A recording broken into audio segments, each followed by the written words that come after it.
All right, well, here it is. I kind of had I've been waiting for Sunday since probably Wednesday last week, just because of this game. I felt like this was going to be Mahomes' true test because this is the team that's had our number for the past 4 years, and if you want to go technical with it, in Pittsburgh's terms, playing in Pittsburgh, they've had us for the past 32 years since 1986. So to me, this was a true test. It was a rookie. He was on the road. We hadn't won in that building in 32 years at Heinz Field. What's he going to do? And it's like he got in a jet and he flew off. So to start off, Mahomes set several records. Last year, he set a record for being the youngest player in the NFL to start a game and win, and that's when he beat Denver. But he set records today. I know he broke a Lynn Dawson record. Let's see, what else did he do? He also set a record for being the first one to pass for, what was it, 10 touchdowns in the first two games. So he's the first one to do that. So with that out of the way, we're going to move on here and we're going to start talking about the game. The defense, once again, is they're kind of up and down. They'll do this and then they'll do that. And they came out at the beginning of this game and played absolutely lights out. Played really brutal in the first quarter. Blanked them 21-0. I mean, they had Big Ben's number.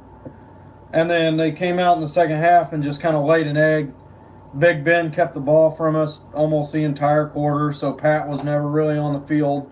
So they couldn't really score anything. So the defense was on the field a lot. And, of course, as I suspected, I didn't think we'd blow the Steelers out. Big Ben started to catch on a little bit, and then he started trying different things, and he eventually caught back up by halftime. But there is a few things I want to point out. The penalties on defense is what's really tearing the defense up. It's not necessarily that they're horrible or they're bad or they're playing terrible. It's the penalties, especially inside the red zone. For whatever reason in the red zone, they cannot. I mean, I get jamming people on the line of scrimmage, but they cannot keep their hands off people. Like they cannot jam people effectively without sitting there or running them out of bounds or whatever. There's always some kind of penalty in the red zone, and that's the worst place you want to have it, because if you get half a distance to the goal and they have the ball on the 2-yard line, I mean, it's pretty common sense. They're just going to run it down your throat. Any team's going to do that, and 9 times out of 10 it's successful. And Pat Mahomes still has yet to throw a pick. Knock on wood. But this was such a big ego game for Patrick Mahomes and the Kansas City Chiefs. I called this redemption week all week now, and I'm actually pretty glad I was right. Eric Berry didn't play again, but we proved we don't really need him to win. He would be a hell of an asset. As I said before, I do believe if Eric Berry was, if he was in the game, I feel like a lot of these penalties, like a lot of these guys getting lined up wrong would stop. I feel like a lot of things would stop on that defense if Eric Berry came in. Now, the pattern that I'm noticing is Kansas City's defense will get a good enough lead, and then they'll get conservative, and they'll kind of drop off. I mean, it's been that way for both weeks so far, so that's how I'm going to assume the season's going to go. And what I mean by that is look at the scores by the quarter.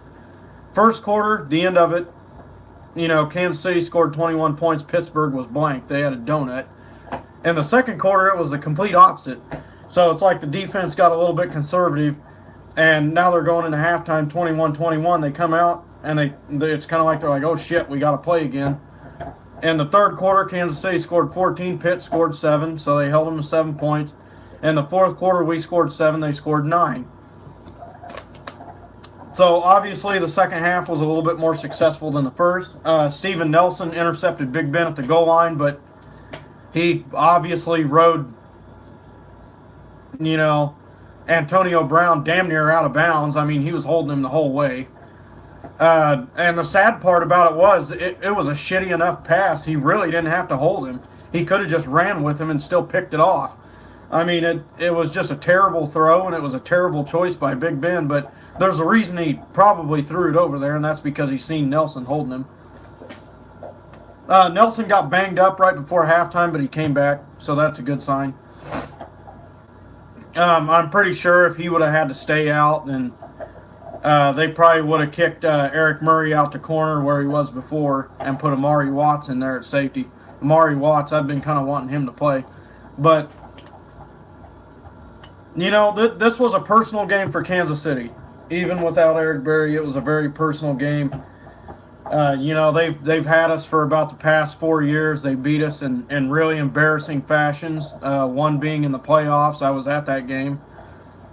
They've came into Arrowhead and kicked our ass twice in the past 4 years, and we went to Heinz Field in 2016 on a Monday night game, the second game of the year, and got blown out. I mean, we got blown out 43-14.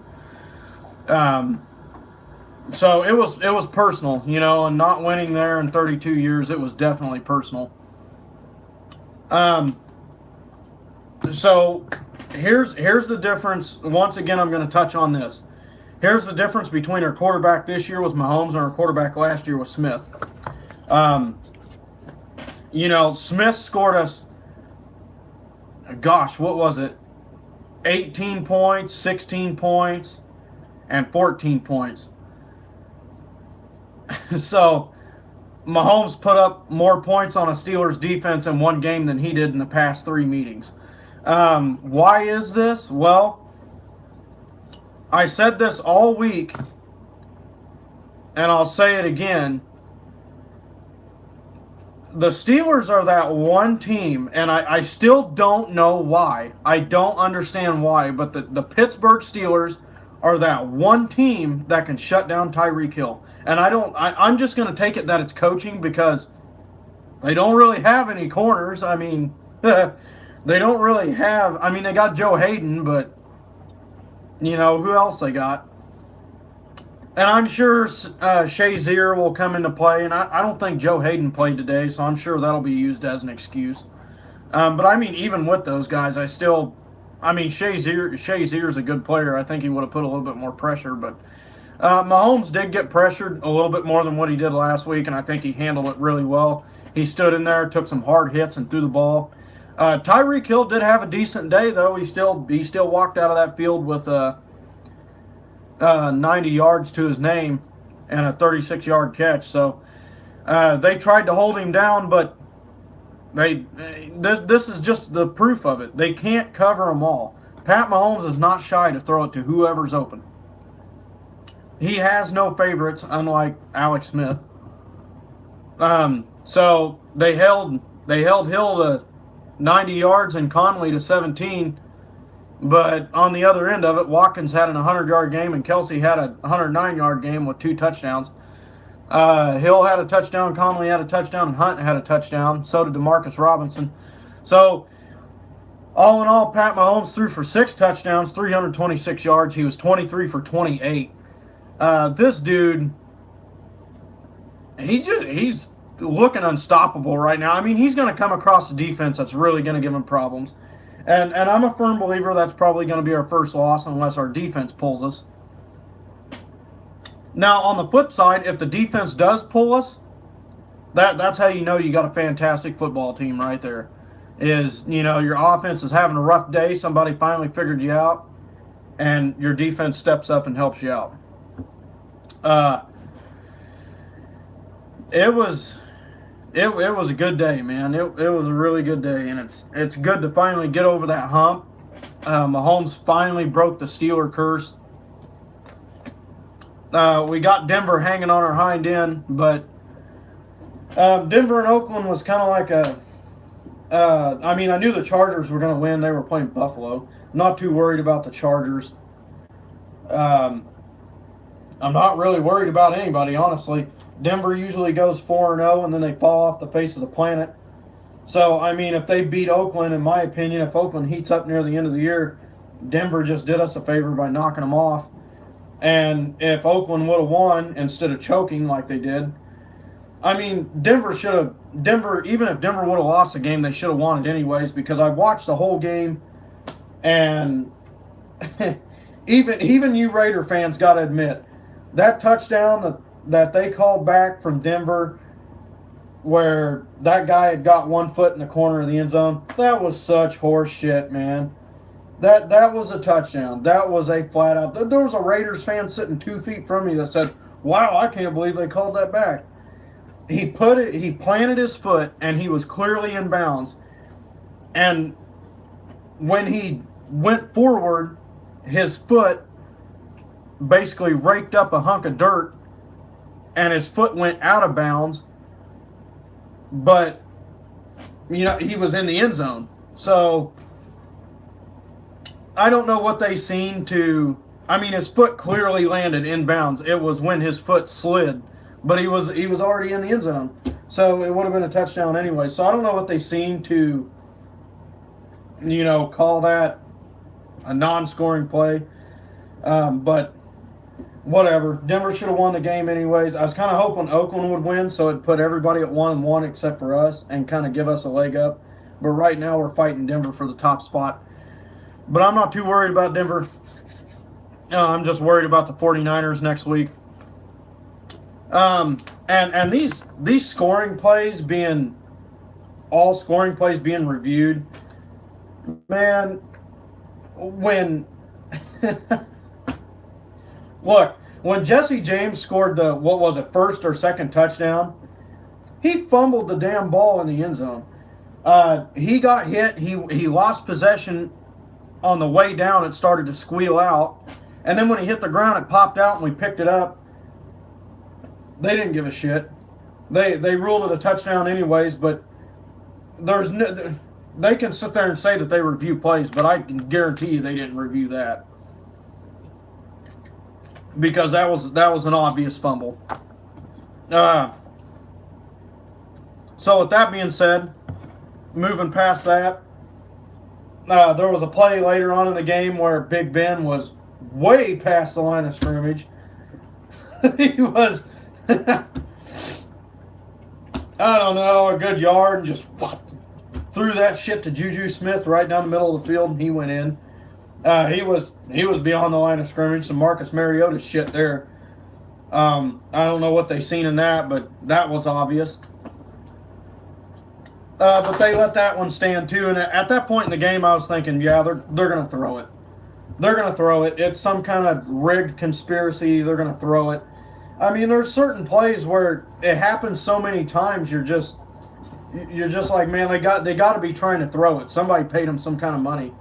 I mean, when you let 2 touchdowns slide like that, and then there was a third one later on in the game on a third down, I mean, I'm sure Big Ben would have went for it anyways, and there's a good chance he would have made it. So I'm not saying they wouldn't have scored, but on that particular play, that Connor didn't even reach the ball out. His legs and everything else were on the ground before he even had a chance to reach out. And I guess it was that real tiny blade of grass, that they painted right there on the end line right before the end zone. He must have broke that for them to consider that a touchdown, but whatever. Either way, no complaints. We won the game, but that's just what I seen. I seen some things that, from my experience watching the NFL and watching football and playing in football, they weren't scores. I mean, they weren't. But Big Ben bounced back and had a hell of a game after a really disappointing first showing, like he usually does. Patrick Mahomes played his ass off again. That kid's amazing. I'm happy with the way he turned out. He'll stand in there, he'll take the hit, and he'll zing it across the middle. He's just a good football player, man. He's so smart. He doesn't make stupid mistakes. He took everything from Alex Smith about taking care of the ball, and he's using it. He's using it. I honestly thought, I told everybody at work this, I honestly thought this was going to be the first game where he throws an interception, and he didn't do it. He didn't even come close to throwing a pick. So, in my eyes, this is a huge victory. New England lost to Jacksonville this week.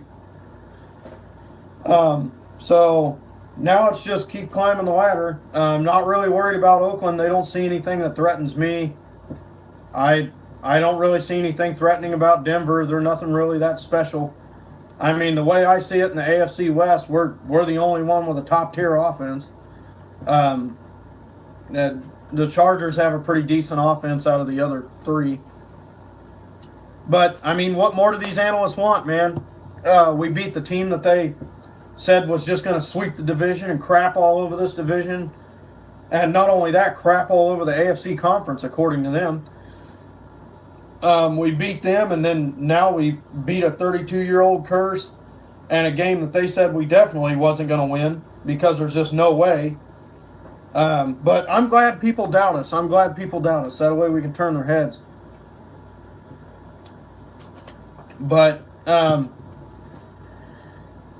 would say probably the biggest test in our division is going to be Denver's defense. Denver's back to having a pretty solid defense. They look decent. But Oakland figured them out, so I don't see why Pat Mahomes couldn't figure them out. But it is what it is. I think John Gruden definitely blew that game for him. He went for it on a 4th down there where they could have kicked a field goal. You know, they got a break with the touchdown being called back. But in all fairness, Derek Carr played great. I think his completion percentage was 90% or something like that. Something crazy. He played really good. The fullback on that 4th down should have caught the ball. He would have had a 1st down. He should have caught it. There's no reason why he shouldn't have. And then for whatever reason on that last drive, man, Oakland's defense just couldn't stop a nosebleed. And I don't get it. Oakland's defense played pretty damn good the whole game, really. And then that last drive, they just didn't do it. I mean, it's that simple. They missed tackles and couldn't do it. So I would say defensively, our biggest problem right now is penalties and just not tackling. I mean, some of them just aren't using form tackling, and then I think they did a great job corralling the run. I think the only thing, if it wouldn't have been for that safety, we really would have blew Pittsburgh out of the water. That safety in the 4th quarter, I knew from the second we got pinned deep, I knew something bad was going to happen. I was just hoping it wasn't a pick six or a fumble. Or at the end of the game, Patrick Mahomes handled a snap wrong. It came out wrong, whatever. That'll make you cringe a little bit if you're a Kansas City fan because you're only up by 5. You're in their territory. You're trying to seal off the game. But the point was we should have never been in that position to worry about a false fumble because, you know, the safety set us back, obviously. We was getting ready to score again. Chris Conley fumbled. That was our first turnover of the year. 2 games and you only have 1 turnover in the offense, and it didn't affect you losing. You know, I'm not going to complain about that. You know, Conley was just trying to get extra yards, and you kind of seen it coming. But if Conley didn't fumble and the safety never happened, I don't know why the hell they decided to run it 7 yards out of the damn end zone. That they all know you're going to try to run. Everybody and their mom knows you're going to try to run on your own 1 yard line. They should have just gave it to Anthony Sherman, the fullback, and let him go in a full steam forward. And the least thing we could have done was got a couple yards. But there was just no breathing room there at all. So, in all, if it wasn't for the safety and it wasn't for the Chris Conley turnover, I like Andy Reid just plugging away. You know, it was 42-28 at one point or something like that. Something along, 42-28 at one point. And we got the ball back, and Andy Reid was still plugging. He was still having Mahomes throw it. I love seeing that because I hated that conservative bull crap. I hated it. But you know what? That's about all Alex Smith could do. So I love seeing him play not conservative. If it wasn't for those fumbles, I think this game would have been 45 or 49 to 28. Maybe 31. I mean, if none of that happens. So I'm just going to leave it there. We got the 49ers next week. I'll probably do a preview on that game. I just wanted to do it this way because I uploaded the week 2 preview, and it was just like, actually I didn't upload the week 2 preview yet, but it was just so long and drawn out, and it's just nothing but pictures, and so I figured I'd just go live, so it'd give you something different, a little bit more exciting than just a bunch of pictures. But this is a fantastic win. I mean, they shut down one guy and we used 3 others. You can't beat that. Pat Mahomes is playing great right now. I hope he keeps it up. This team's looking really promising. At the beginning of the season, I said the least Pat Mahomes would do is go 8-8. That's the worst he would do is 8-8. I said I literally can't see him going below 8-8 or 9-7. I just can't see it. And I said the best thing I could see Pat Mahomes doing is 13-3. And I'm thinking right now our biggest challenges are going to be Jacksonville, New England, and probably Denver one time because of that defense that they got. Everybody else, Cincinnati's going to be an offensive shootout. It's pretty obvious that our offense can hang with them. Cincinnati's another tough team this year, it looks like. But I think we're looking good. I think we're looking great, actually. It's always good to get off to a 2-0 start instead of an 0-2. That's when your playoff chances start deteriorating a little bit, when you get 0-3, 0-4.